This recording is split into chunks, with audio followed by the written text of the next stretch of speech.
satu lagi terus nanti kita istirahat ya. Oh, Pak Pondra, silakan.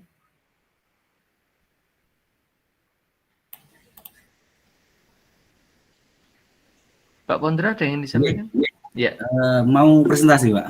Oh ya, Ibu Bapak kita sepakati ya. Nanti setelah Pak Pondra presentasi kita istirahat berapa menit? Nanti 15 menit, 30. Jadi nanti setelah itu nanti kita sambung lagi ya, karena ini agak lama ini khusus bermeeting ini. 15 menit, Pak. 15 ya, boleh. Iya, Pak.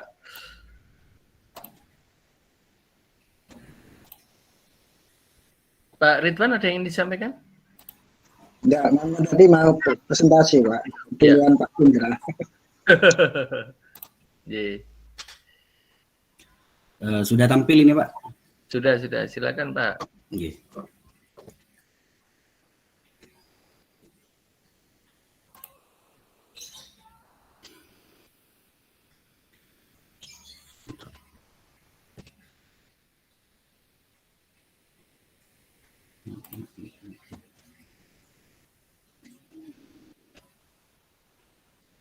Sebentar, Pak. Saya biasanya menggunakan 2 device, Pak.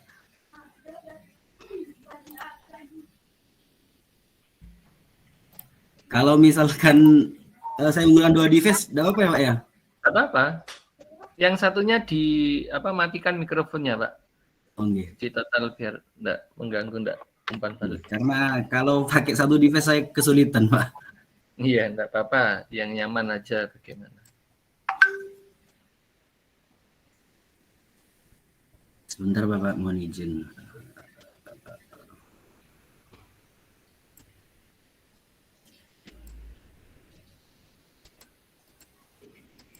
Aduh.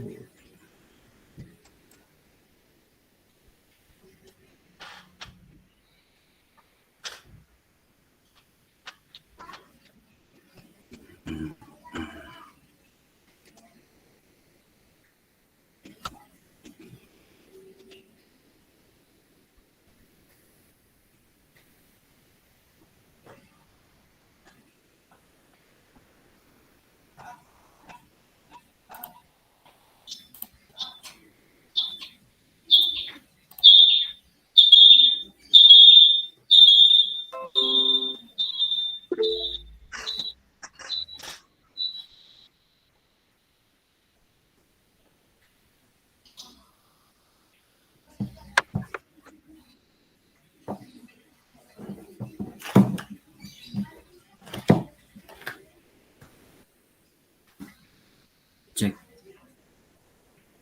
Terdengar suara saya ya, Pak ya? Ya, silakan, Pak. Assalamualaikum warahmatullahi wabarakatuh. Waalaikumsalam. Waalaikumsalam warahmatullahi wabarakatuh. Salam Merdeka Belajar. Mohon kepada anak-anak sekalian untuk mengaktifkan kameranya sejenak. Ini masih Dirgahayu Kemerdekaan Republik Indonesia yang 76. Minta tolong untuk mengaktifkan semuanya.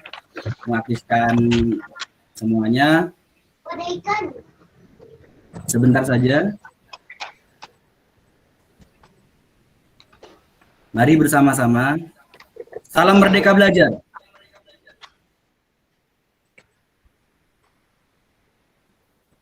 Baik anak-anak. Salam Merdeka Belajar. Salam Merdeka Belajar. Okay. Ya, sekali lagi ya. Salam Merdeka Belajar. Salam Merdeka Belajar. Salam Merdeka Belajar. Saya mengutip sebelum pelajaran, sebuah pernyataan. Menertawakan diri sendiri berarti mencintai diri sendiri. Baik anak-anak semuanya, mari kita tertawa bersama sebelum pelajaran. Silakan tertawa dulu, monggo. Silakan. Nanti saya akan tangkap layar ya. Ya, 1, 2, 3, tertawa. Berarti yang tertawa itu sudah mencintai dirinya sendiri. Sudah ya. Saya tampilkan hasil tangkap layarnya. Nah, ini ada Pak Kan, ada Kaleb, ada Ridwan, ada siapa namanya? Ada Husnulin ya. Ini ada Mika juga. Nih, lengkap ini di sini. Ini ada Didin juga ya. Mohon maaf. Baik anak-anak. minta tolong kepada ketua kelas untuk memimpin berdoa. Pada Ridwan disilakan. Terima kasih waktu yang diberikan pada Ridwan. Sebelum pelajaran dimulai, mari kita berdoa menurut agama dan kepercayaannya masing-masing. Berdoa mulai. Selesai. Terima kasih Ridwan. Bagaimana kabar kalian anak-anak pada hari ini? Ini sudah jam ketiga. Jadi tadi sudah kita melalui ada 2 jam pembelajaran bersama guru yang lain. Bagaimana kabarnya? Masih sehat? Masih bahagia? Sehat Bapak, semangat. Sehat, Pak. Jadi saya mau mengecek kehadiran dari anak-anak semuanya. Kaleb, ada Kaleb? Kaleb? Ada. Ya. Karina? Ada, Pak. Nah, Kenis? Hadir Pak. Nah, Husnul? Ada, Pak. Lutfia? Hadir Pak. Mika? Ini Mika sering absen ini. Mana Mika? Ada Mika? Hadir, Pak. Nah, kamu di jam saya sudah berapa kali kamu tidak hadir ini? Apa alasannya Mika ini?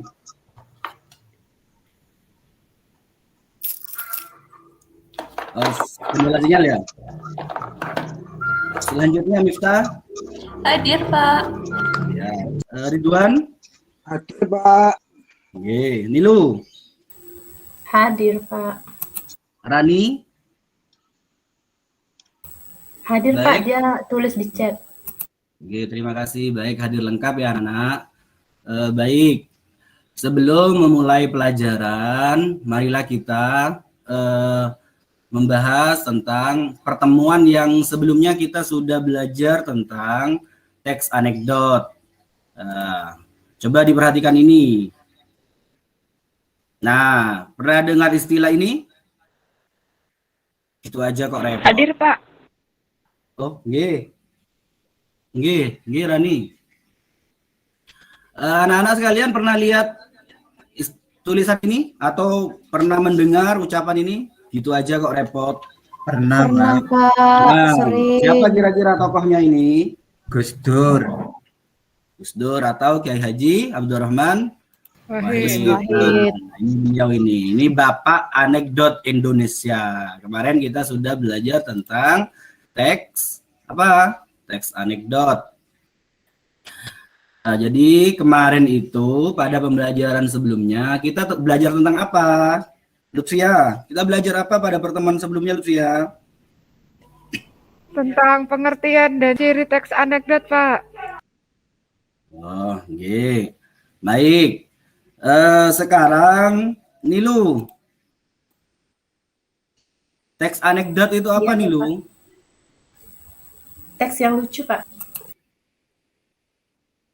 Teks yang lucu. Hanya Iya, sekedar dan lucu mungkin. Mika, monggo Mika. Enggak, Pak. Saya belum selesai ngomong, Pak. Isinya sindiran, Oh, Pak. ya. Maaf. Bentar. Ya, silakan Nilu. Lucu terus. Lucu dan ada sindiran atau kritikan, Pak. Selain lucu, ada sindiran dan juga ada kritikan. Ya, terima kasih Nilu. Selanjutnya, Mika barusan angkat tangan, Gi. Sama Oh, dengan gitu, yang izin. tadi di Pak. Isinya Oke. kritik. Baik. Jadi teks anekdot itu adalah cerita lucu, kadang juga menjengkelkan atau konyol. Tapi biasanya di sana ada kritikan. Yang dikritik itu biasanya orang penting atau ada kejadian-kejadian khusus. Baik anak-anak, pada pembelajaran kali ini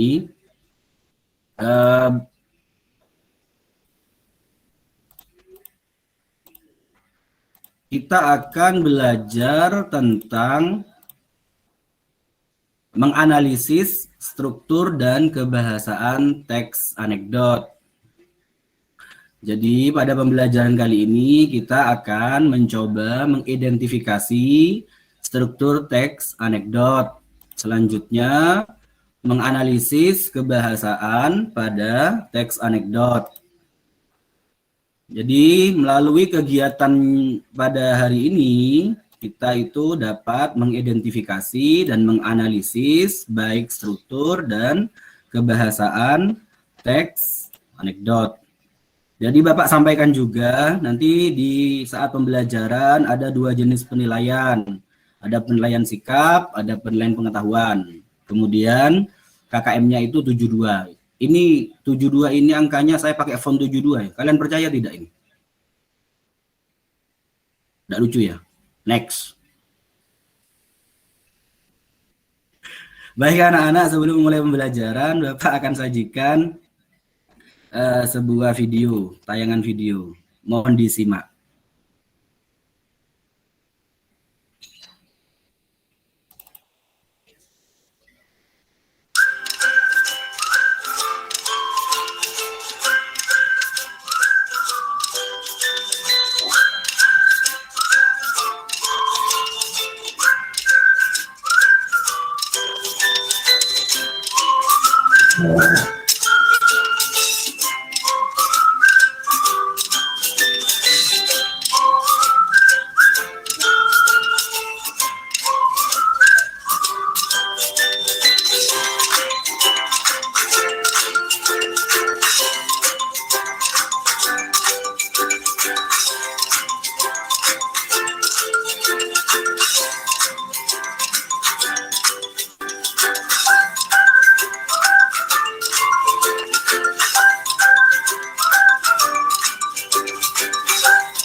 Baik anak-anak, sepintas sudah ada video yang ditayangkan.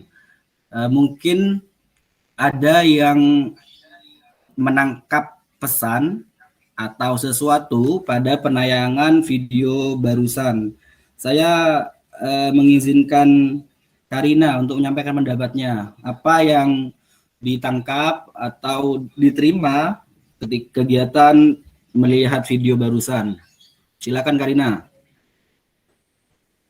Iya Bapak. Tadi saya melihat videonya itu sepintas nih karena diganggu adik Pak. Maaf ya Pak. Oh, tidak apa. Ya, tidak apa. Jadi itu disampaikan sepertinya struktur ya Pak. Struktur apa Karina? Struktur teks anekdot. Oke. Apa yang kamu dapat temukan di sana? Ada apa saja? Lupa Pak. Lupa. Ya, nanti kita akan kuatkan di selanjutnya. Monggo, saya ingin pendapatnya Miftah. Miftah mana Miftah? Iya, Pak. Ya, apa yang kamu dapat temukan dari video pembelajaran tadi? Tadi disampaikan struktur dari teks anekdot, Pak. Oh, oke. Hanya itu saja? Strukturnya yang terdiri dari abstrak, orientasi, kemudian apa lagi? Komplikasi. Tidak apa, teruskan. Bagus. Abstrak, orientasi, komplikasi. Selanjutnya? Resolusi. Dan? Bukan orientasi, krisis, reaksi, koda, Pak. Oh, okay. Salah tidak apa-apa, karena kan pengamatannya jenengan ya. Ya, terima kasih Miftah. Selanjutnya saya ingin mendengar Rani. Apa dari sepintas video yang diberikan itu yang dapat ditangkap oleh Rani? Rani? Saya tadi lihat abstraksi, Pak, tapi videonya terputus, saya terpental Google Meet. Oh. Oke, ya memang tidak sopan sekali itu jaringan ya. Ya. Baik. Anak-anak sekalian, Pak itu Pak. ya nanti saya lah sama Kominfo lah. Anak-anak sekalian, dari proses mengamati tadi itu kita belajar tentang yang namanya struktur teks anekdot. Benar yang disampaikan oleh tadi Miftah, meskipun mendapatkan revisi ya dari pernyataan yang pertama direvisi, atau dapat informasi dari mana itu Miftah itu ya, bisa direvisi secepat itu ya. Baik anak-anak, ada 5 struktur dalam anekdot. Ada 5 struktur dalam anekdot. Ini. Nah, sekarang Bapak ingin tanya, Ridwan, abstraksi tadi apa Ridwan? Iya Bapak. Maaf tadi Abstraksi Pak. apa? Sekarang Abstraksi apa? saya menyampaikan sesuatu itu tadi Pak. Menyampaikan sesuatu. Ya, kalau orientasi? Itunya orientasi itu juga ada pengenalan-pengenalan itu ya. Pengenalan. Krisis? Ya ini ya saya yang lupa Pak. Ya, lupa. Krisis ya lupa ya. Lanjut, reaksi. Reaksi. Ya Pak, masih lupa lagi Pak. Enggak sampai lihat. Ya, terima kasih Ridwan. Mungkin yang lain mau menyempurnakan, mungkin ada. Apa itu abstraksi, apa itu orientasi, apa itu krisis, reaksi, dan koda. Silakan. Mungkin ada yang mau menyampaikan pendapatnya.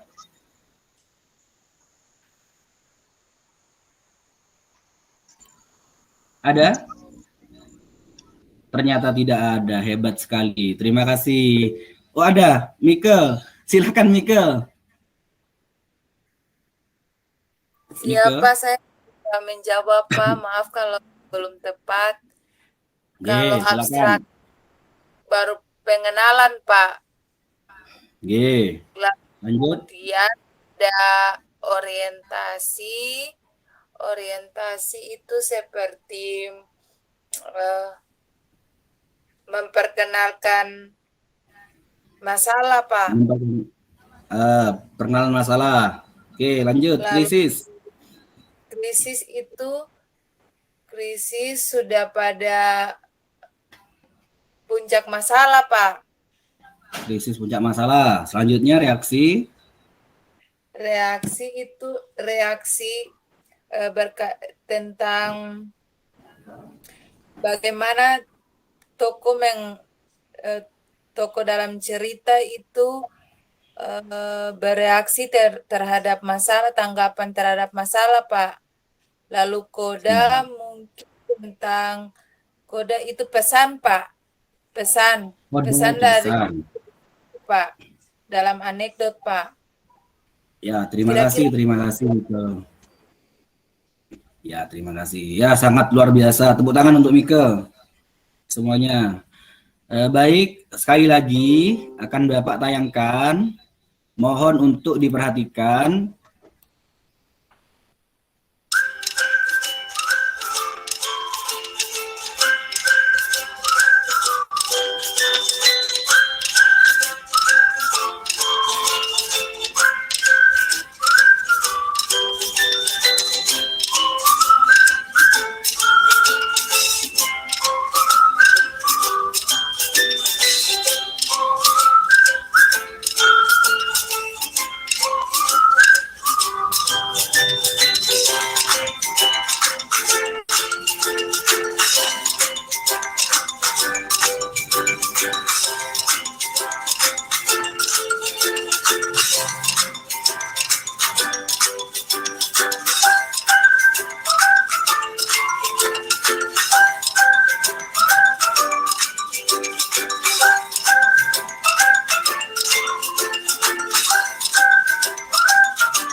Baik anak-anak, sudah bisa menyempurnakan hasil pengamatan? Sudah, Pak. Sudah, Bapak. Sudah, Pak. Sekali lagi, ya saya tanya lagi sekali lagi. Kenis, bagaimana hasil pengamatan 2 kali video tentang struktur teks anekdot? Monggo. Ya Pak, berarti setelah saya mengamati video yang Anda tampilkan, struktur teks anekdot itu ada 5 Pak. Yang pertama abstraksi, itu bagian pendahuluan atau bagian pembuka. Kemudian yang kedua itu orientasi, bagian awal. Kemudian krisis, penyelesaian masalahnya Pak. Reaksi, hal yang dilakukan. Krisis apa jenengan? Krisis tadi, oh maaf Pak, krisis itu puncak cerita. Puncak cerita, reaksi itu penyelesaian masalahnya, kemudian koda itu berisi amanat. Betul Pak? Ya, berisi amanat. Ya, terima kasih Kenis. Ya, tepuk tangan semuanya untuk Kenis. Tadi pernyataannya Mike itu ada yang berbeda dengan yang disampaikan oleh Kenis. Jadi reaksi, ya reaksi ini Kenis menyampaikan penyelesaiannya di reaksi, sedangkan Mike menyampaikan pendapatnya tadi, penyelesaiannya itu di koda. Jadi, mari kita bahas satu persatu. Oke. Dalam struktur teks anekdot itu terdapat 5 struktur teks. Terdapat 5. Yang pertama adalah, apa yang pertama? Yang pertama adalah abstraksi. Ya. Abstraksi ini berupa gambaran awal masih, gambaran awal dalam teks anekdot. Kemudian ada struktur yang kedua yakni orientasi. Ini pengenalan. Jadi dari mohon maaf, saya kok mendengar suara ya. Maaf Pak, saya lupa mematikan mic. Ya, soalnya ada lagu kebangsaan sepertinya saya dengar itu. Terima kasih Kenis. Selanjutnya ada orientasi, itu sudah masuk pada pengenalan. Jadi bisa pengenalan itu bisa tokoh, kemudian bisa pengenalan pengenalan dari kondisi dari cerita ini, tokoh atau kondisi. Selanjutnya krisis. Kalau pada teks sastra, krisis ini kan munculnya masalah. Tetapi kalau di sini, kalau di teks anekdot itu langsung pada masalah dan puncaknya. Jadi ini ngumpul di sini. Berbeda dengan kemarin ketika belajar tentang sastra. Kalau sastra itu krisis kan masih ada masalah, kemudian ada klimaks. Klimaks itu puncak masalah. Tetapi kalau pada anekdot, krisis itu tempatnya masalah dan juga sekaligus puncak dari masalah. Kemudian ada reaksi. Nah, reaksi di sini ini adalah penyelesaiannya. Jadi pendapatnya yang Mike tadi itu kurang tepat, tetapi ini sebagai bahan untuk evaluasi saja. Ya, ini di sini sudah ada penyelesaiannya di sini. Selanjutnya, koda itu penutup. Nah, penutup. Biasanya kalau kata Kenis tadi itu berisi tentang amanat, tetapi umumnya berisi tentang kesimpulan. Seperti itu anak-anak, bisa dipahami? Bisa, Pak. Pak. Pak, tadi salah. Nah, sekali lagi saya ingin menanyakan kepada Husnul. Husnul, struktur teks anekdot dan pengertiannya. Ayo disampaikan. Ini saya tutup lah soalnya. Ya, ya Pak. Dan. Strukturnya tadi ada 5. Ya, ada 5. Apa saja? Abstraksi, orientasi, krisis, reaksi, dan koda. Ya, bagian-bagiannya, pengertiannya, silakan disampaikan juga. Abstraksi itu pendahuluan atau gambaran awal.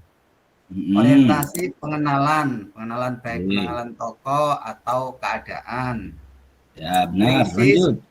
Krisis itu masalah atau puncak dari cerita anekdot itu, Pak. Reaksi yaitu menyelesaikan masalah yang ada di cerita itu. Kemudian koda itu bagian akhir dari cerita itu, atau di situ memuat pesan-pesan. Luar biasa, tepuk tangan untuk Husnul ya. Terima kasih Husnul, ya, luar biasa. Jadi anak-anak, itu adalah struktur teks anekdot. Jadi mohon dipahami dan diingat benar. Jadi struktur teks anekdot ada 5, terdiri atas abstraksi, orientasi, krisis, reaksi, dan koda. Jadi anak-anak mungkin kan pembelajaran kemarin kan sudah disampaikan, hari ini belajar struktur dan kaidah kebahasaan. Mungkin ada yang sempat literasi di internet atau di sebuah di sebuah koran atau sebuah apa saja buku yang mungkin menyatakan pendapat yang berbeda terkait dengan yang Bapak sampaikan. Monggo silakan. Mungkin ada, oh Pak, saya baca di sebuah buku ini kok ternyata orientasi itu isinya tentang persoalan atau masalah, ternyata berbeda. Adakah yang ingin menyanggah ini struktur teks yang Bapak ajarkan pada hari ini tapi harus berdasarkan yang dibaca ya. Jadi saya membaca misalkan di dosenguru.com. Oh ternyata Pak, reaksi itu bukan penyelesaian Pak, reaksi itu apa misalkan. Monggo silakan, enggak apa-apa. Jangan takut. Salah itu biasa, karena tidak ada orang yang harus benar ya. Silakan. Salah enggak apa-apa, hajar aja, lanjut. Silakan Mika, menyampaikan pendapatnya. Iya Pak, saya semalam berliterasi Pak, baca sedikit. Saya temukan Pak, apa benar di bagian krisis itu juga ada menyampaikan tentang hal unik Pak dari cerita itu. Betul Pak? Pak? Ya, betul apa tidak ya? Saya kembalikan aja langsung. Menurut kamu hanya pada bagian krisis saja yang menyampaikan hal unik gitu? Jadi nilai uniknya hanya berada pada krisis? Salah atau benar Pak? Ya benar, karena kan kemarin kita sudah belajar teks anekdot itu selain ada unsur kritik juga ada unsur lucu. Ya benar, tetapi di semua struktur itu biasanya meletakkannya berbeda-beda. Ada yang biasanya umumnya meletakkan itunya di krisis dan reaksi. Seperti itu Mika. Enggak apa-apa, bagus itu. Jadi budaya literasi itu sangat penting. Jadi tidak semua informasi yang disampaikan oleh guru itu ditelan mentah-mentah ya, karena kalau mentah tidak enak kan ya, harus dimasak terlebih dahulu. Ya. Bagus Mika. Ya, yang lain juga sama. Jadi harus membiasakan literasi. Mungkin ada lagi selain Mika yang ingin menyampaikan pendapatnya hasil literasi semalam atau kemarin, silakan. Tidak ada.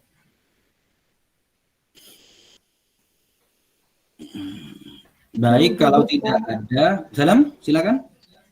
Tidak ada Bapak, sudah paham. Sudah paham, guys. Selanjutnya ya, kita akan membahas tentang selain struktur dalam teks anekdot itu juga terdapat yang namanya unsur kebahasaan. Ya, mohon untuk menyimak sekali lagi. Assalamualaikum warahmatullahi wabarakatuh. Salam merdeka belajar. Anak-anakku sekalian, apakah kalian masih ingat apa itu teks anekdot? Teks anekdot adalah karangan cerita singkat yang menarik, lucu, dan mengesankan. Karena isinya dapat berupa kritik atau sindiran terhadap kebijakan-kebijakan, pelayanan publik, perilaku penguasa, atau fenomena lainnya. Cerita dalam teks anekdot biasanya mengenai orang penting atau terkenal dan berdasarkan kejadian yang sebenarnya. Dalam teks anekdot harus diketahui bahwa isinya tidak hanya lucu, akan tetapi di dalamnya juga tersemat amanat, pesan moral, dan juga suatu ungkapan kebenaran. Anak-anakku sekalian, teks anekdot biasanya bertujuan untuk mengkritik atau menyindir sesuatu yang diperoleh dari realitas sosial dari kehidupan kita sehari-hari. Hal ini juga disampaikan melalui lelucon sehingga tidak terkesan menghakimi atau menyudutkan pihak-pihak tertentu. Anak-anakku sekalian, pada kesempatan kali ini kita akan belajar tentang unsur kebahasaan yang ada dalam teks anekdot. Unsur kebahasaan yang pertama, kalimat yang menyatakan peristiwa masa lalu. Contoh pada masa lalu, pada saat itu, pada zaman dahulu kala, dan lain sebagainya. Unsur kebahasaan yang kedua, kalimat retoris, yaitu kalimat yang menanyakan sesuatu tetapi tidak membutuhkan jawaban. Contoh, apa Anda mau sukses? Apakah Anda mau masuk surga? Apakah saya terlihat tampan? Unsur kebahasaan yang ketiga, penggunaan kata penghubung yang menyatakan hubungan waktu atau disebut dengan konjungsi frekuentatif. Contoh, sejak, tatkala, ketika, selama, sambil, sebelum, sesudah, seusai, sehabis, setelah. Unsur kebahasaan yang keempat, penggunaan kata kerja aksi. Kata kerja aksi atau verba adalah kata yang menggambarkan proses, perbuatan, atau keadaan, sebagaimana dijelaskan dalam Kamus Besar Bahasa Indonesia. Dengan demikian, bisa diartikan kata kerja menunjukkan suatu tindakan atau aktivitas yang dilakukan oleh subjek. Dalam penyusunan kalimat aktif dan kalimat pasif, maka kata kerja berperan sebagai predikat. Contoh, saksi menatap keluar jendela. Saya tidak mendengar perkataan Anda. Adik memukul kucing. Lanjut pada unsur kebahasaan yang kelima, penggunaan kalimat perintah. Kalimat perintah merupakan kalimat yang mengandung makna memerintah atau meminta seseorang untuk melakukan sesuatu sesuai dengan apa yang diinginkan oleh penutur atau penulis. Ciri-ciri kalimat perintah yang pertama, intonasi pada bagian akhir kalimat naik atau yang kedua, diakhiri dengan tanda baca seru. Yang ketiga, kalimat perintah menggunakan pola inversi. Kalimat inversi adalah kalimat yang susunan predikatnya mendahului subjek. Bawa bibit itu kemari. Bawa predikat, bibit itu subjek, kemari keterangan. Contoh kedua, pergilah kau dari hidupku. Pergilah predikat, kau subjek, dari hidupku. Pergilah kau, pergi dari hidupku. Bawalah semua rasa bersalahmu. Unsur kebahasaan yang keenam, penggunaan kalimat seru. Kalimat seru adalah kalimat seru disebut juga dengan kalimat interjektif. Contoh, alangkah cantiknya gadis itu. Aduh, jemariku terjepit pintu. Wah, sepatumu bagus sekali. Unsur kebahasaan yang terakhir, menggunakan majas sindiran. Majas sindiran dibagi menjadi 3. Yang pertama, majas ironi. Menurut Goris Keraf, pada bukunya Diksi dan Gaya Bahasa tahun 2009, ironi diturunkan dari kata ironia, yang berarti penipuan atau pura-pura. Ironi adalah gaya bahasa yang melukiskan suatu maksud dengan mengatakan kebalikan keadaan yang sebenarnya dengan maksud menyindir. Contoh, baju yang dia belikan sangat pas sampai tidak muat aku pakai. Film tadi bagus sekali ya. sampai kamu ketiduran di bioskop. Ipal murid sangat teladan. Setiap hari dia selalu terlambat masuk sekolah. Ia sangat penyayang, sampai-sampai sampah di rumahnya dipelihara, tak kunjung ia buang. Yang kedua, majas sinisme. Joris Keraf mengatakan bahwa majas sinisme adalah gaya bahasa sindiran yang berbentuk kesangsian yang mengandung ejekan yang ikhlas dan tulus dari hati. Poin utamanya, meskipun majas ini terdengar kasar, namun justru mengungkapkan sesuatu yang tulus dan ikhlas untuk memberitahukan tanpa embel-embel lain. Contoh, beraninya kau berkata begitu pada orang tua. Jaga mulutmu. Dasar tidak tahu terima kasih. Sudah banyak dibantu masih saja menggibah. Aku kecewa terhadap sikapmu. Begitukah sikapmu ketika guru sedang menjelaskan materi? Yang ketiga, majas sarkasme. Sarkasme berasal dari kata Yunani, yaitu sark yang berarti daging dan asmos yang berarti merobek. Secara harfiah, sarkasme berarti merobek daging. Sarkasme adalah gaya sindiran yang paling kasar yang disampaikan secara langsung dan terang-terangan untuk menyindir, menyinggung, bahkan menyerang seseorang. Contoh, dari dulu mulutmu yang berbisa seperti ular. Demikianlah anak-anak, sebelum menutup perjumpaan kali ini, marilah kita ulang unsur-unsur kebahasaan yang ada pada teks anekdot. Yang pertama, kalimat yang menyatakan peristiwa masa lalu. Yang kedua, kalimat retoris. Yang ketiga, penggunaan kata penghubung yang menyatakan hubungan waktu. Yang keempat, penggunaan kata kerja aksi. Yang kelima, penggunaan kalimat perintah. Yang keenam, penggunaan kalimat seru. Dan yang ketujuh, penggunaan majas sindiran. Majas sindiran dibagi menjadi 3. 1. Majas ironi. Kedua, majas sinisme. Ketiga, majas sarkasme. Semoga bermanfaat anak-anak. Assalamualaikum warahmatullahi wabarakatuh. Salam merdeka belajar.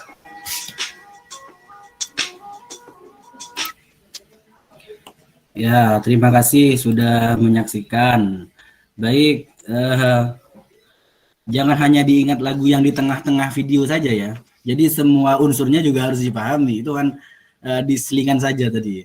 Nanti yang diingat hanya ada lagu Pak di tengah-tengah video, itu keliru ya. Jadi semuanya harus dipahami.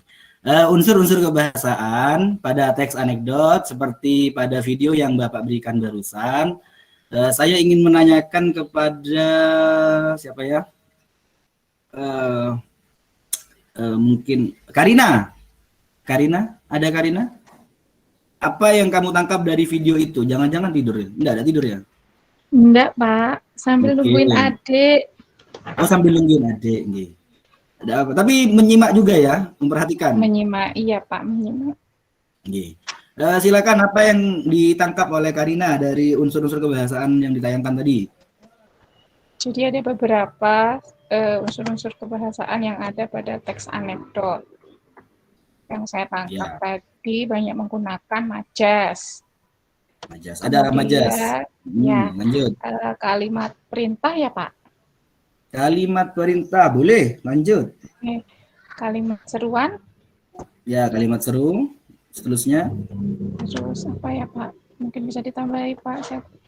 Oke, menurut Karina ada 3. Jadi perintah, kalimat seru, sama majas. Mungkin ditambahi sama Rani. Rani kok sepertinya bingung ya? Ada yang anu lah? Ada yang nginceng dari luar lah? Enggak ya? Ya Pak. Seperti ketakutan sekali kamu itu di rumahnya. Sendirian tak di rumah kamu? Seperti rasa takutmu berlebih itu di tampilan layar saya ini. Oh tidak ya? Baik-baik saja rumahmu kan? Baik Pak, cuman tadi saya kan dari teras pindah ke ruang tamu, sinyalnya malah menghilang. Oh iya, iya. Ya, semoga saja kamu tidak ikut gila ya. Ya. Jadi apa hasil yang kamu dapat dari tayangan video barusan? Ada yang menarik Pak, tadi itu ada contoh kalimat retoris. Retoris apa rektoris Pak? Retoris ya Pak? Retoris, ya. Iya, itu contohnya yang di bagian terakhir itu loh Pak, apakah saya tampan gitu? Ya, itu sepertinya bisa dijawab itu Pak. Tak perlu itu. Kalau saya dibandingkan kamu kan saya sudah terlihat tampan, jadi tak perlu dijawab. lanjut. Maaf, saya tertawa dulu. Iya, tak apa. Ya kan kita belajar anekdot. Ya, kalau belajar anekdot tak ketawa kan tak lucu. Ini pelajaran lucu ini, harus ketawa lah, wajib itu. Tak ketawa berarti kan tidak berhasil saya menyampaikan materi berarti. Saya lihat Bapak saja sudah ketawa. Saya ulang aja saya katakan, apakah saya terlihat tampan? Tidak perlu dijawab lah, pasti jawabannya iya gitu aja. Saya lihat Bapak saja sudah tertawa. Apa lagi? Saya lihat Bapak saja juga tertawa sepertinya. Oh iya. Wah. Selain tampan berarti saya humoris ya. Keren ya. Lanjut Rani. Ada majas sindiran, ironis, sarkasme, sama apa lagi? Lupa Pak. Lupa. Ya, jadi ada ironi, ada sinisme, sama sarkasme. Ya, terima kasih Rani. Ya, saya kasih salam literasi dulu. Oh gini ya, lupa. Ini ya. Ya, salam literasi. Oke. Selanjutnya Lutfia Aziz bisa menyimpulkan dari pernyataan yang disampaikan oleh Mika dan Rani. Silakan Lutfia, mungkin sinyalnya lebih baik ini dari yang saya perhatikan. Iya, baik. Berdasarkan apa yang sudah disampaikan teman-teman, ini kesimpulan yang kebahasaan saja atau dari awal, Pak? Dari unsur kebahasaan saja, karena struktur kan sudah paham. Ya, unsur kebahasaan saja. Ya, ada poin-poin di kaidah kebahasaan yang bisa dipahami, Pak. Ada kalimat retoris, ada konjungsi frekuentatif kalau tidak salah ya, Pak ya. Terus frekuentatif, ya benar. Ya, ada kata kerja aksi, ada kalimat perintah, kalimat seru atau interjeksi, majas dan sindiran, Pak. Wah, terima kasih Lutfia Aziz, terima kasih semuanya. Ya, tepuk tangan untuk kita semua dulu. Mendengarkan. Sekali lagi tertawa. Ya, biar bahagia. Tertawa dulu. Jadi anak-anak sekalian dapat disimpulkan bahwa unsur kebahasaan itu ini. Nah, yang pertama itu belum tersentuh ya. Jadi ada menggunakan kalimat yang menyatakan peristiwa di masa lalu. Kalau anekdot itu mesti tidak terjadi pada hari ini atau pada biasanya menggunakan peristiwa yang sudah terjadi. Jadi peristiwa di masa lampau. Selanjutnya menggunakan kalimat retoris atau kalimat pertanyaan yang tidak membutuhkan jawaban. Ya contohnya tadi seperti yang Rani sampaikan, apakah saya terlihat tampan? Ya jelas, tanpa harus ditanya pun sudah kelihatan ya, nampak ya. Selanjutnya menggunakan konjungsi itu kata hubung. Waktu itu frekuentatif. Jadi kalau gampangnya kata menghubung waktu atau konjungsi frekuentatif. Kemudian menggunakan kata kerja aksi. Kata kerja aksi ini contoh menatap, memukul, dan selanjutnya. Kata kerja aksi ini juga kalau kalian membeli literasi, ada yang mengatakan kata kerja material. Ini kata kerja aksi, sama. Kemudian kalimat perintah, kemudian kalimat seru, dan majas sindiran. Perlu dicatat anak-anak, majas sindiran ini opsional. Artinya kadang muncul, kadang tidak. Ini hanya sebagai tambahan saja. Kalau di buku kalian hanya ada 6, di buku paket Kemdikbud itu hanya ada 6. 1 sampai 6, yang 7 ini opsional. Tapi kadang di beberapa teks anekdot itu kadang muncul, biasanya pada kegiatan stand up komedi. Ada yang suka menyaksikan stand up komedi mungkin? Sekarang kan ada Suci 9 ya. Ngikutin enggak di Kompas TV itu? Ada yang ngikutin? Saya belajar, Pak. Udah punya TV tapi punya laptop dan koneksi internet ya, luar biasa ternyata ya. Oh, jadi memang sekarang itu TV sudah tidak laku lagi ternyata ya. Ternyata hasil survei itu membenarkan bahwa TV sudah tidak laku karena sudah ada laptop dan jaringan internet. Jadi kalian bisa browsing aja. Mungkin belum install YouTube ya di laptopnya ya, sehingga tidak bisa lihat TV ya. Padahal ada TV online di sana. Ya nanti saya ajari lah ya. Nanti japri aja Iya, kalau tidak tahu. Ya, ya. Ada TV online, tidak perlu beli TV karena sudah ada laptop dan jaringan internet. Ya. Gitu ya. Di rumah ada bioskop, Pak. Saya saking cerdasnya sampai lupa kalau ada TV online ya. Terima kasih anak-anak. Ya, gitu. Baik. Sekali lagi, hari ini kita belajar tentang struktur dan unsur kebahasaan dari teks anekdot. Monggo, silakan, mungkin ada yang mau menanyakan atau ada yang masih ada pemahaman yang masih belum sempurna, silakan ditanyakan, nanti ditanggapi oleh peserta didik lain. Silakan. Mungkin ada yang menanyakan, angkat. Oh, silakan Nilu. Ya. Iya, Pak. Silakan, Terima silakan. kasih, Pak. Oke, silakan. Tadi teks anekdot kan katanya teks yang berisi sindiran tetapi dikemas. Katanya siapa itu? dengan- Katanya siapa? Katanya siapa? Katanya siapa? Sampaikan dengan jelas itu, tidak boleh katanya. Katanya siapa? Katanya yang nulis buku. Oh ya, kamu baca buku apa itu? Ya, teks anekdot. Ya, teks anekdot itu berdasarkan buku yang saya baca itu berisi sindiran. Iya, iya. Teks Ya, anekdot. nggak apa-apa, ini pelajaran anekdot, nggak apa-apa ketawa bebas. Saya sampai Ingat, ke tadi air yang disampaikan menertawakan diri sendiri itu adalah kebahagiaan. Ya, tidak apa-apa, tertawa saja. Kapan lagi mau Nilu tertawa? nangis loh. Dari kemarin kan nggak bisa tertawa kan ya? Ya tertawa saja. Lanjut Saya dulu. lanjut, Pak. Ya. Teks anekdot itu kan teks yang berisi sindiran atau Oke. kritikan tetapi dikemas dengan cerita lucu. Nggih. Nah, saya lihat di Instagram itu ada yang bentuknya karikatur, komik. Nah, kira-kira kalau begitu nanti kena undang-undang ITE nggak, Pak? Jadi gini, Nilo, terima kasih. Oh, cerdas sekali pengamatannya sampai ke arah sana. Kamu sudah lulusan S1 seharusnya, bukan SMA. Jadi seperti ini, hasil mengamati kamu itu luar biasa. Jadi kan gini, terkait karikatur dan ITE, selama tidak menyinggung tentang nama orang ya, atau instansi tertentu itu bebas kan untuk masyarakat umum. Jadi kritikannya itu kritik sosial. Jadi tidak mengacu pada misalkan Nilu adalah orang yang cantik. Itu kan bukan kritik ya, itu pujian ya, beda ya. Jadi kritiknya tidak mengacu pada nama orang atau instansi. Jadi kalau kritik sosial itu ya siapa saja yang baper pasti kena tuh. Ya, jadi kalau baca statusnya orang di WA, pas baca oh, kok seperti saya ya, itu berarti baper itu. Itu berarti kena dia ya.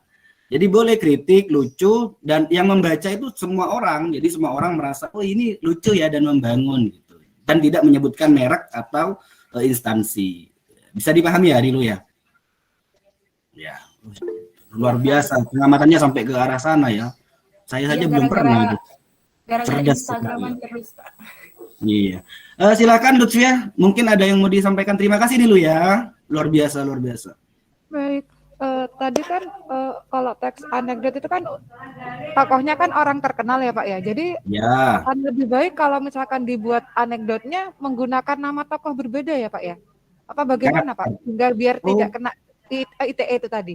Oh tidak perlu. Jadi ketika sudah karakter itu sebenarnya melekat pada salah satu tokoh, sebenarnya kan sudah terkena. Jadi selain tokoh itu, kita kan mau mengimbas kepada si tokoh. Misalkan Lutfia, saya mau nyindir Lutfia nih. Tetapi orang yang karakternya mirip Lutfia juga akan merasa tersinggung. Jadi tidak perlulah, ya, tidak perlu nama tokoh. Jadi bisa diistilahkan, penggunaan istilah-istilah tertentu yang sekiranya tidak sampai menjatuhkan martabat seseorang secara ya. Karena sekarang berhati-hati sungguh anak-anak ya, karena ketika kita memposting sesuatu di media sosial itu meskipun kita niatnya mau melucu, khawatir menjadi interpretasi yang salah. Interpretasi itu penafsiran, ditafsiri salah oleh orang ya. Lutfia ya. Ya tidak apa-apa, yang berkreasi boleh. Kalian boleh memanfaatkan semua media. Sekarang ada TikTok, ada Toktik, ada apa lagi ya, dan segala macam itulah. Saya tidak paham itu karena saya sudah tua ini, tidak begitu main-main TikTok saya. Saya mainnya game online aja. Ya, jadi seperti itu anak-anak. Mungkin ada lagi yang lain? Tidak ada. Oke, terima kasih. Baik, anak-anak, terima kasih. Ini saya akan menjelaskan kembali tentang materi pembelajaran yang sudah disampaikan dari awal sampai sekarang ini. Jadi di sini ada struktur teks anekdot, ya, ada abstraksi. berisi gambaran awal, ada orientasi, pengenalan tokoh, ada krisis, kemudian ada reaksi dan koda. Selanjutnya ini unsur kebahasaannya. Ya, bisa dipahami anak-anak? Atau perlu ditangkap layar terlebih dahulu? Monggo silakan. 1, 2, 3, crack. 1, 2, 3, crack. Selesai. Pak, nanti kirim aja, Pak. Oh iya, nanti saya kirim. Ya. Fitur screenshotnya sedang diliburkan ya. Ya, nanti saya kirim lah ya. Oke ya. Oke, terima kasih anak-anak. Sekarang saya memberikan waktu kepada kalian. Silahkan buka buku paket Kemdikbud yang halaman 94 dan 97. Saya kasih waktu sekitar 20 menit ya, 20 menit untuk bisa kalian menyusun unsur-unsur struktur dan unsur teks anekdotnya. Yang ini ya, di bukunya ada. Ini ya. Judulnya apa itu judulnya? Kisah Pengadilan Tindak Pidana. Ya, halaman 94, halaman 95. Di bukunya ada. Kalau yang enggak punya, yang bukunya masih tercecer di sekolah, ya silakan ini aja Dian udah. Ya, pre-memory. Sudah ya? Oke. Nah, baik, 20 menit yang lalu kalian sudah mengidentifikasi struktur dan menganalisis unsur. Nah, ayo mungkin ada yang mau mempresentasikan dari hasil kalian itu, kalian mengerjakan 20 menit yang lalu karena lewat WA kan ya. Silakan, mungkin ada yang mau. 20 menit terasa cepat ya. Padahal kan baru saya rasa tidak sampai 1 menit barusan ya. Bisa diulang itu Pak, apa namanya teksnya? Oh, nama teksnya. Oke, ini kisah pengadilan tindak pidana korupsi.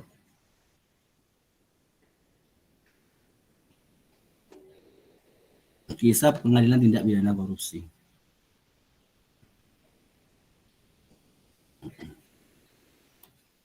Saya copy aja lah. Ini dikirim di WA ini, dikasih waktu sebanyak berapa?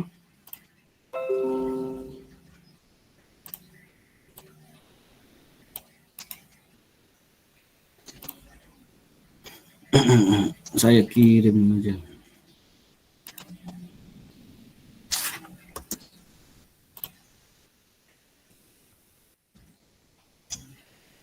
Sampai ya. Ternyata dibatasi. Ya, karakternya dibatasi dia ya. Ini tugasnya saya kirim di WA. Karena di pondok itu tidak begitu ke apa namanya? Internet. Pak, ini tugas saja ya, Pak ya? Gak boleh. Tugas. Kan waktunya masih panjang. Masih 90 menit ini. Ini sampai asar nanti pembelajaran kita hari ini. Saya lapar, Pak. Ini pre-memory aja ya, pre-memory. Jadi nanti nanti ada siswa yang menyampaikan, kemudian setelah itu nanti disimpulkan. Jadi disimpulkan dari ini. Disimpulkan. Mungkin ada yang mau menyampaikan dulu, silakan.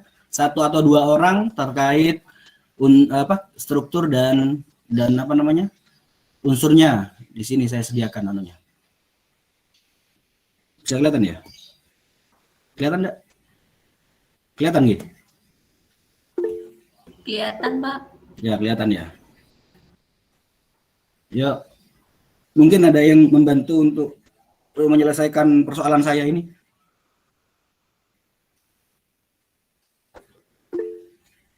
Kelihatan ya? Kelihatan, Pak. Pak, saya mau mengidentifikasi abstraksinya pada puncak pengadilan korupsi politik jaksa penuntut umum yang menyerang saksi. Itu abstraksi, benar nggak, Pak? Oh, oke.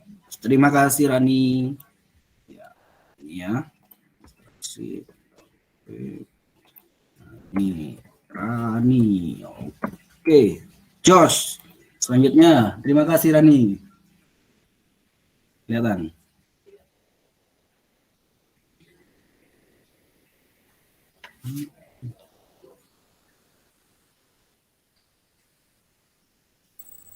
Yang kalimat kedua orientasi, Pak.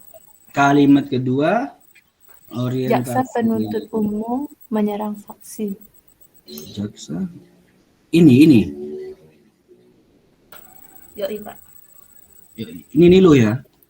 Itu titik apa koma, Pak? Titik. Wah, koma. Harusnya titik ya. Enggak. Jaksa menyerang saksi. Koma, benar koma. Itu koma, Pak, iya. Ya, koma. Karena ini lanjutannya dia itu berteriak kan ya. Oh, berarti sampai tanda tanya, Pak. Oh, sampai tanda tanya. Orientasi. Kayaknya. Ya. Jangan kayaknya lah. Menurut pendapat saya gitu. Jangan kayak Kayak saya. siapa? Ya, jangan kayaknya. Kayaknya kayak siapa, Bos? Nah, ini Rani sama Nilo ya. Oke. Orientasinya di mana? Orientasinya bisa berupa dialog, Pak, atau narasinya saja. Ya, berdialog boleh, narasi boleh. Artinya orientasi itu kan sudah dijelaskan tadi di unsur-unsurnya, itu ada pengenalan tokoh atau pengenalan konfliknya lah. Pengenalan kondisi. Yang mana? Nggak tahu saya, Pak. Saya susah kalau menganalisis gini, Pak. Oh gitu dah. Yang lain mungkin, saya tidak dengar suaranya Kaleb ya. Kaleb kemana ya? Kaleb, kamu masih cari kerang dah? Ada. Oh ya, terima kasih Kaleb. Saya khawatir kamu masih ke pantai saja itu. Ya Kaleb, silakan Kaleb. Pendapatmu. Mungkin yang orientasi itu yang masuk itu apa ini? Saksi keluar menatap. Saksi keluar menatap jendela. Ya, itu masih orientasi itu. Terima kasih Kaleb. Selanjutnya Ridwan mana Ridwan? Ya saya Pak. Oke. Bisa menemukan krisisnya di mana Ridwan? Ini Pak, yang saksi itu Pak. Kenapa saksi? Ini HP saya belum nggak jelas ya bacaan Pak. Bawahnya pengacara apa itu? Di bawahnya pengacara, jaksa ya? Pengacara, jaksa, kemudian kita apa itu Pak? Apa ini? Mana? Yang mana? Di bawahnya jaksa. Apakah benar gitu? Ya. Apakah benar tidak dia? Ya, krisisnya. Itu sudah dimasukkan ke ini, ke apa? Abstraksi tadi. Kamu kemana saja dari tadi? Ya. Halo, ya Pak. Ya. Yang mana kira-kira krisisnya? Nah. Pak, kalau saya krisis keuangan, Pak. Kenapa? Keuangan bisa. Krisis keuangan mana? Udah kelihatan ini Pak. Udah kelihatan nggih? Mohon maaf ya, memang tampilan layarnya kecil nih. Iya. Harusnya ya. Nah, ini saya bantu dah. Ini krisisnya. Ya. Ridwan. Kemudian reaksinya mana? Ini sudah kelihatan ya reaksinya ya. Saksi masih tidak menanggapi itu Pak. Ya, ini sampai sini reaksi. Reaksinya.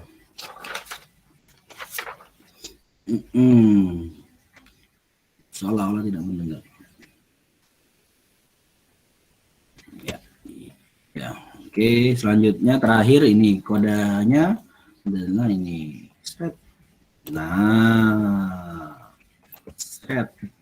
Oke.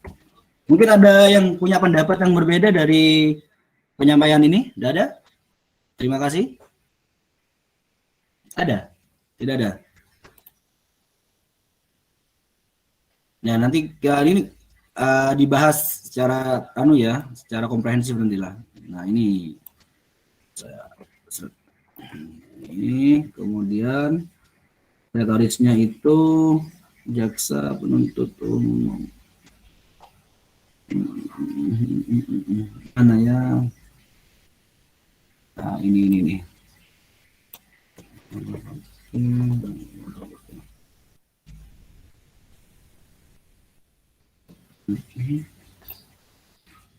Waktu akhirnya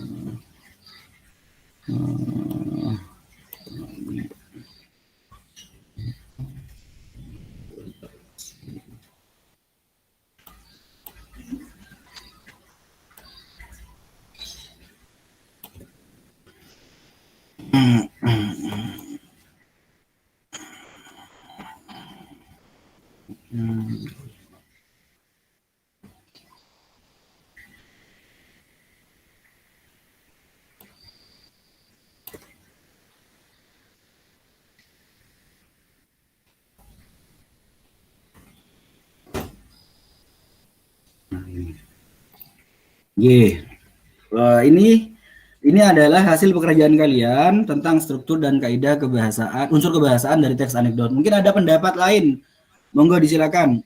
Sebelum saya simpulkan pembelajaran pada hari ini. Enggak, Kak, cukup. Cukup ya? Sudah paham ya? Sudah paham nggih? Jadi anak-anak ketika menyusun teks anekdot harus memperhatikan struktur dan juga unsur kebahasaan. Ini contohnya yang dikerjakan kalian pada kegiatan asinkronus tadi di WA Group kan ya. Ini sudah dipaparkan oleh temannya dan ini pernyataannya dan ini jawabannya. Jadi nanti untuk menguatkan kembali pemahaman kalian akan Bapak berikan penugasan melalui WA Group ya tentang mengidentifikasi struktur dan menganalisis unsur kebahasaan pada teks. Nanti Bapak kirim di grup ya. Ini nanti tugasnya Bapak kirim ke grup yang berjudul tentang penitipan paling aman di dunia. Nanti ini yang dikirim di grup nanti ini. Nah, ini dikirim di grup ya. Nanti dikerjakan. Bapak tunggu hari ini sampai pukul 7 malam.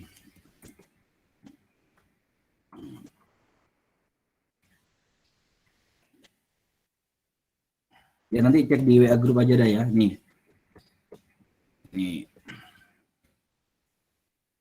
Nah, ini nanti kalian baca, kemudian kalian telaah identifikasi strukturnya dan juga analisis unsur-unsurnya.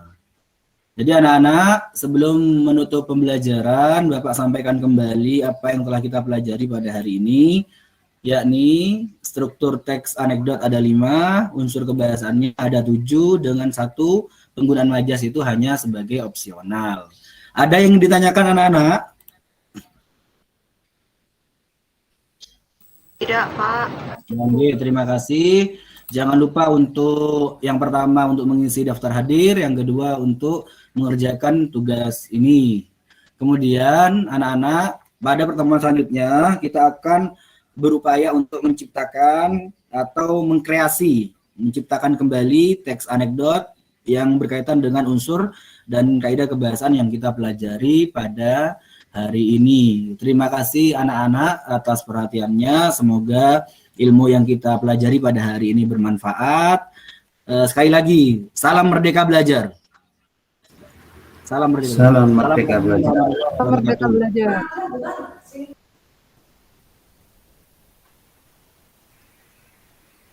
Baik, terima kasih Pak Pondra. Kita beri tepuk tangan dulu untuk Pak Pondra. Alhamdulillah ya.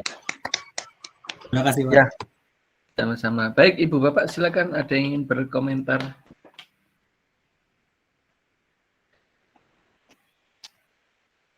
Silakan.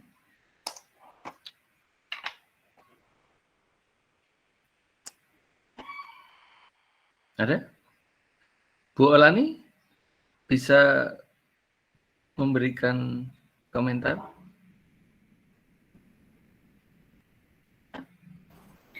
Baik, sebentar Pak.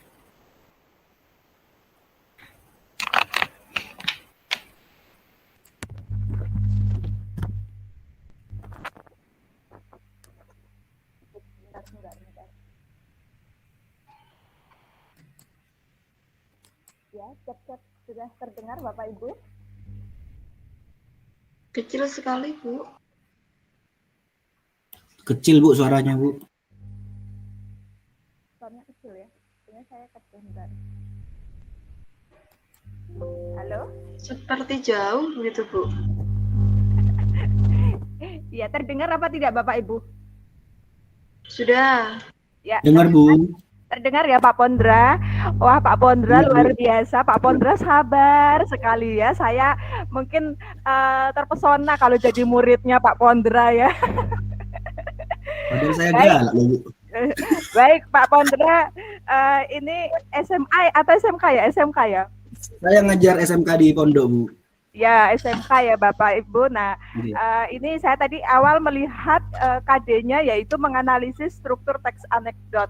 Terus kan anak-anak sudah dapat pemahaman Bapak ya, sudah dapat pemahaman tentang struktur dan kaidah. Langsung saja Pak, nah mengingatkan tadi sudah Pak Pondra sudah menanyakan ke murid, mengingatkan materi yang lalu bagaimana. Nah terus untuk yang kegiatan menganalisis struktur, nah ini langsung diberikan teks Pak. Ini anak-anak suruh menganalisis begitu, sambil mengingatkan, sambil menganalisis. Diberikan aja cuplikan atau teks begitu ya di layar, kemudian murid bisa menentukan itu secara klasikal saja. Jadi siapa yang bisa silakan gitu, atau buka tutup kuis begitu juga bisa. Nah mungkin masukan ya Bapak Ibu, harus menggali lagi semuanya ya, untuk semua menggali lagi media interaktifnya Bapak Ibu ya. Nah itu kalau misalnya Bapak Ibu bisa menggunakan yang kemarin Nearpod itu ya, itu terus kemudian kalau misalnya add-onnya di Google Slide itu ada peer deck, itu juga bisa berinteraksi, murid-murid bisa langsung menjawab di tampilan slide kita otomatis. Tadi videonya sudah bagus loh Pak Pondra, nah itu mungkin bisa dikasih video teks atau apa begitu ya yang merangsang anak-anak untuk, nah ini bagiannya yang mana strukturnya. Nah itu tadi saya melihat diulang-ulang terus teori strukturnya ya. Videonya sudah bagus, media videonya, tapi mungkin lebih dikurangi, lebih banyak interaksi dan latihan waktu saat pertemuan. Nah kemudian ya karena ini sudah langsung menganalisis, jadi langsung teks saja Bapak langsung di aplikasikan anak-anak semua bisa nggak latihan bersama dulu ya, jadi bukan tugas individu tapi untuk bersama. Kemudian ya itu saja mungkin Pak Pondra. Kemudian Bapak Ibu untuk menanyakan tadi mungkin masukan lagi ya Bapak Ibu, untuk semuanya saja kita memanfaatkan media dan bisa merekam apa yang murid pahami dan tidak dipahami. Itu kita bisa menggunakan seperti Google Jamboard, Padlet dan lain sebagainya. Mohon nanti bisa memanfaatkan fasilitas itu karena ini pertemuan secara tatap maya ya, jadi kita bisa menyampaikan. Mungkin kalau secara luring mungkin bisa anak-anak menuliskan di sticky note apa yang kamu pahami dan belum dipahami, warna kuning yang belum dipahami, warna hijau yang sudah dipahami. Mungkin kalau luring masih enak ya, tapi kalau di ini supaya terekam Bapak Ibu, apa yang murid-murid kita sudah pahami itu terekam dan tersimpan. Kalau di Google Jamboard, Padlet gitu ya, itu sudah ada di chat ya Bapak Ibu sebelum-sebelumnya, nanti bisa memanfaatkan aplikasi itu. Atau kalau di peer deck itu tidak bisa tersimpan sih, tapi bisa melihat bagaimana perasaan anak-anak, itu sudah ada ikon-ikon dan interaktif, anak bisa menjawab secara langsung di slide kita. Begitu Pak Pondra, luar biasa Pak Pondra, semangat ya. Kesabarannya. Matur nuwun, terima kasih Bu. Masukannya terima kasih Bu. Baik, itu saja Bapak Ibu, Pak Didin, itu yang saya sampaikan. Nanti saya akan presentasi, mungkin kalau saya diam saja mungkin saya waktunya presentasi begitu ya Pak. Ya terima kasih. Pak Pondra dan Bapak Ibu-nya. Matur nuwun Bu Ola. Ya. Ya, baik Bu Olani. Ibu Bapak, memang ini salah satu tantangan guru ya.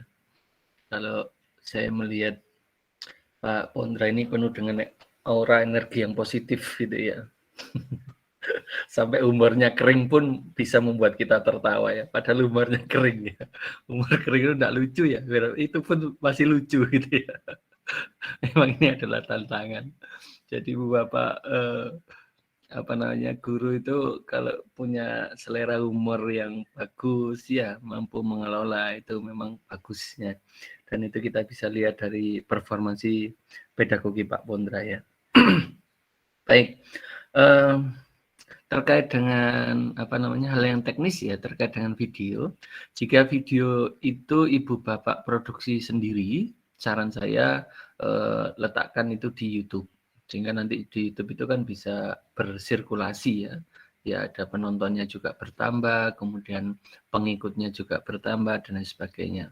Tetapi jika video itu videonya dari orang ya, kalau bisa cantumkan sumber aslinya begitu. Sehingga nanti siswa tidak harus bergantung pada ibu bapak begitu. Sumber belajarnya tersedia begitu ya. Nah, atau itu materinya ibu bapak bisa letakkan di Google Drive. Kemudian agar bisa diakses untuk umum. Ya, ini sudah ditaruh di YouTube Pak Pondra ya, begitu. Sehingga kalau apa namanya, kegiatan pembelajaran langsung aja biar mereka apa namanya, satu sisi ketika asinkron itu biarkan mereka berselancar. Tetapi ketika sinkron seperti ini, jangan mereka untuk membuka YouTube nanti tidak kembali. Ya, betul yang dilakukan oleh Pak Pondra tadi, videonya disediakan dulu begitu. Ya. Kemudian, nah terkait hal teknis tadi ya, saya melihat bahwa misalkan di kolom chat ya saya tuliskan ya. Untuk kutipan-kutipan ya, untuk kutipan tadi penulisannya. Versi pertama itu diletakkan di depan, misalkan saya menggunakan nama siapa ini, Bu Karina Dwi Nugraini ya, berarti bisa menurut begini kalau Ibu Bapak 2020 misalkan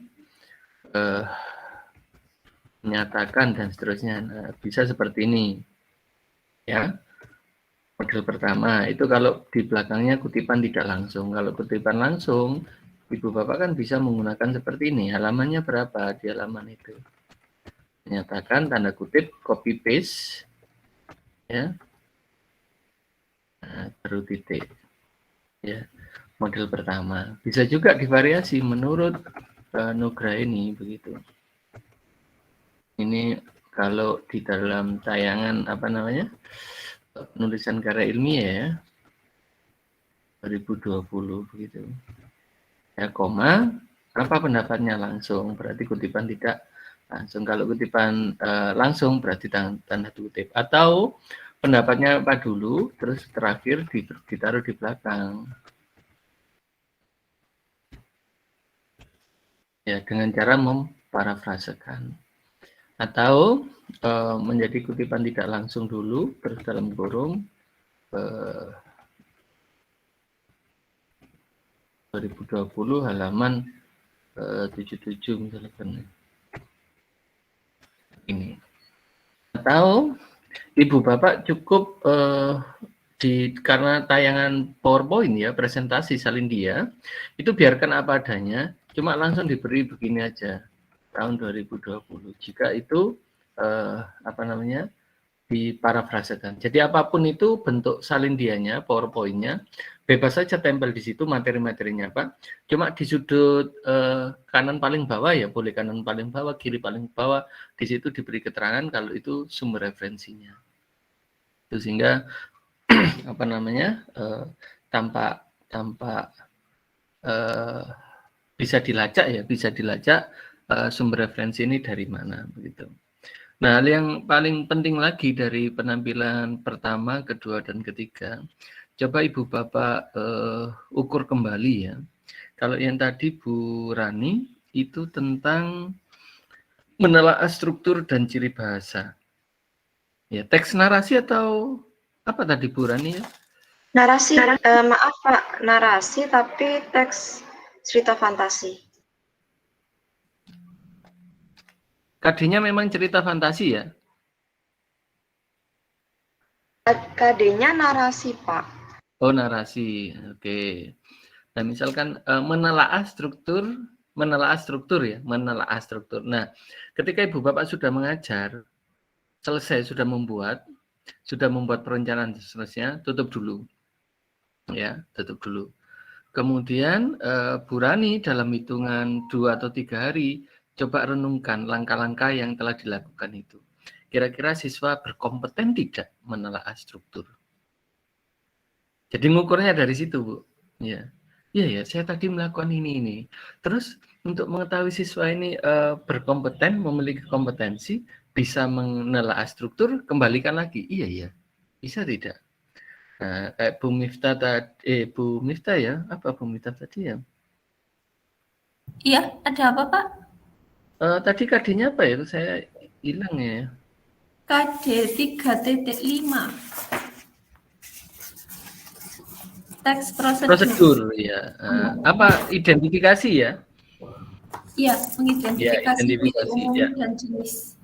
Identifikasi ciri umum dan jenis. Nah, kembali direnungkan lagi. Ini khusus untuk Bu Miftah ya, dan Ibu Bapak juga bisa merenungkan. Setelah dibuat RPP-nya, setelah dibuat pengajaran, kembali renungkan. Kira-kira siswa bisa tidak mengidentifikasi kalau saya melakukan langkah-langkah tadi.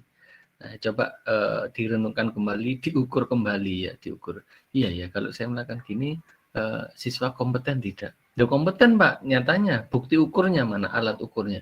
Ini Pak, mereka mengerjakan tugas Pak, nilainya sekian. Nah, jadi kalau sampai diukur seperti itu, nanti Ibu Bapak bisa melakukan penelitian kecil-kecilan. Di kelas A saya model begini, hasilnya begini. Di kelas B saya model begini, hasilnya begini. Itu nanti akan semakin meningkatkan pengalaman Ibu Bapak dalam hal pedagogi ya. Sehingga saran saya kalau bisa jangan monoton membuat satu RPP untuk 10 kelas begitu. Oh Ibu Bapak sendiri yang bosan ngajar itu. Pasti bosan ngajar gini-gini aja ya. Coba 5 kelas diseling pakai apa, 5 kelas diseling pakai apa. Ya. Biar ada motivasi, walaupun sumber belajar, materi belajar, medianya juga sama begitu, tapi dari sisi strategi perlu dibuat pembeda. Nah, termasuk yang dilakukan oleh Pak Pondra, struktur kebahasaan teks dan ciri kebahasaan ya teks anekdot. Jadi anekdot. Kalau sudah dilakukan seluruhnya begitu, kira-kira untuk mengukur kompetensi ya, untuk mengukur penguasaan kompetensi dasar ya, itu bagaimana? Apakah siswa bisa atau tidak? Jadi prinsip sederhananya ketika Ibu Bapak sudah merencanakan, kemudian refleksi, iya, sampai enggak ya? Kira-kira kalau begini siswa menguasai atau enggak ya? Sehingga pencapaian kompetensi itu bukan dilihat dari